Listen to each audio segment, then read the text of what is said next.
من سنتين رحت قصيت ما بعرف وين نسياني، بس صراحة نزعولي شعري وبطل يعبى وبطل يطول راح كل شيء.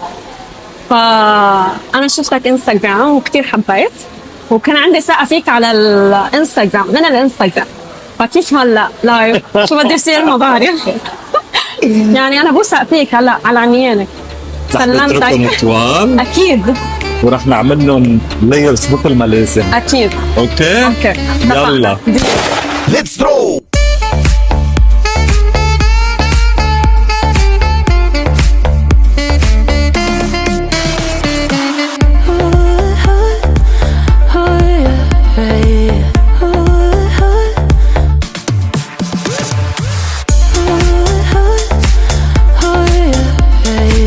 والأهم من الفيديو ما تنسى تفوز سبسكرايب.